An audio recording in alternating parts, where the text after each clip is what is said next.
ने 3 दिनों में 2 बांग्लादेशी महिलाओं को गिरफ्तार किया है जो यहां पर अपनी पहचान छिपाकर रह रही थी। वहीं पुलिस ने उनकी गिरफ्तारी के बाद अपनी जांच का दायरा बढ़ा दिया है। तो यहां पर कैसे आई, इस पूरी नेटवर्क को खोजने के लिए पुलिस के अधिकारी कोलकाता और दिल्ली जाएंगे। वहीं कानपुर लगातार अवैध बांग्लादेशियों और रोहिंग्याओं का गढ़ बन रहा है। कई बार पुलिस ने यहां से अवैध रूप से रहने वाले बांग्लादेशी मुसलमानों को गिरफ्तार भी किया है। हाँ, देखिए, मैं सीएसए का चूंकि बोर्ड का मेंबर हूं और वहां पर मेरी जानकारी में आया कि सीएसए की काफी जमीन पर रोहिंग्या आ गए हैं, वो बस गए हैं और धीरे धीरे पहले वो मोमियां लगा रहे हैं, फिर छप्पर डाल रहे हैं, ऐसे करके वहां परिवार लगातार बढ़ते जा रहे हैं और वहां पर क्राइम का भी थोड़ा सा ग्राफ बढ़ता जा रहा है। मैंने इसके लिए डीएम जिलाधिकारी महोदय से कहा कि इसकी तुरंत आप जांच करा लें।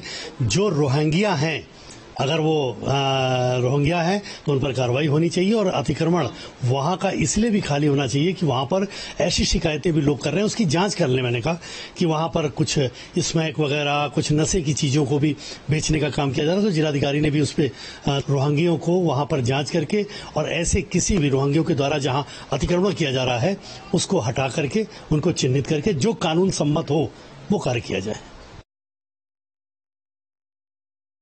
पुलिस को एक गोपनीय सूचना प्राप्त हुई थी कि एक महिला जो पूजा नाम से यहाँ पर कल्याणपुर में रह रही है और उसको मूल रूप से बांग्लादेश की रहने वाली है।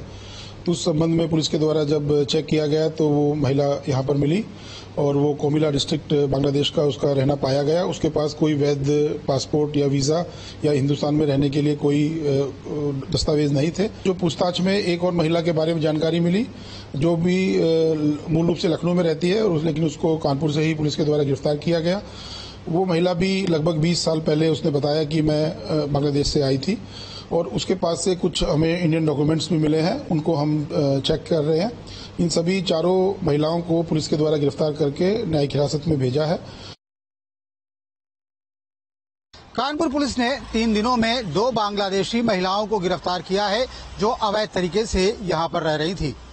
वो गलत तरीके से भारत में प्रवेश किए और इसके बाद बिना किसी कागजात के यहाँ पर रह रही थी। उन्होंने अपनी पहचान को छिपाने का काम किया था। कुछ दिनों पहले ही डॉक्टर रिजवान नाम के एक शख्स को पुलिस ने गिरफ्तार किया था जिसकी नागरिकता प्रमाणित करने के मामले में इरफान सोलंकी पर केस दर्ज हुआ था। आप देख सकते हैं कि इंपीरियल रेजिडेंसी जो अपार्टमेंट है जहाँ पर वो रह रहा था, उसके ठीक बगल में सुधीर कुमार IAS यानी कि सीडीओ का ऑफिस है और उसके ठीक बगल में कमिश्नर का ऑफिस है।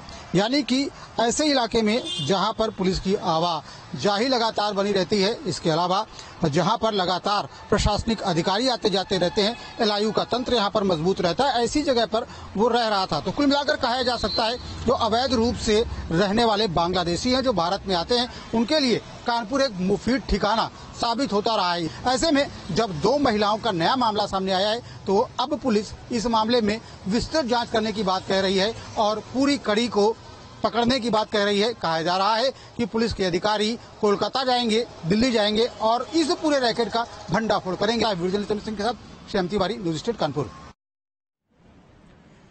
देश भर में